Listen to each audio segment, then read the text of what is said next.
Nandyan ka na naman, tumubo ka na naman. Ang daming ukot. Kailangan alisin, kaya pagtrabahuin ang iyong garden.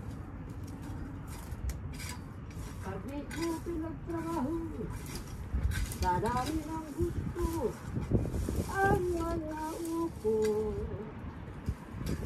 Kaya tsaka lang at sipag lang pag may garden ka. Dahil ngayon magaganda, ganyan talaga ang buhay natin. Lalo lang ito, huwag kang mag-aalangan. Kaya ito na yun, araw ng linggo, magtrabaho ka. At ngayon,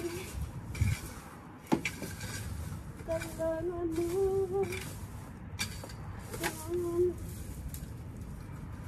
Huwag kang mahina, kumilos ka naman sa iyong garden. Ayan mga ukot, kapunti-kunti alis na naman to. Ang dami ko pa pupunti, no? Ayan. Ang dami pa. Dahan-dahan lang.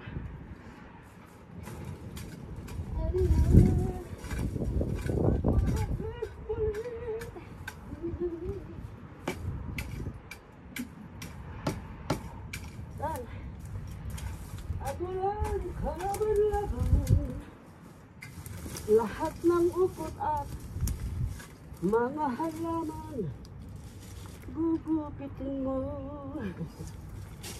No, maganda rin. Then you have a good Sunday, everyone. See you next time. Ganun talaga sa Denmark.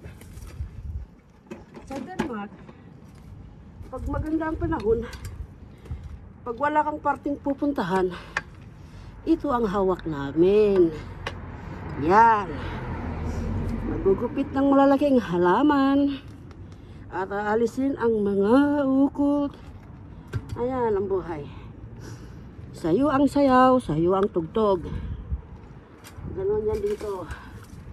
Kunting sipag at tiyaga. At maganda rin magbanat ng garden. Aalisin ang mga ukot. Ganon. Kaya, thank you guys. See you next time. At ako'y mag-coffee muna. Okay, babu!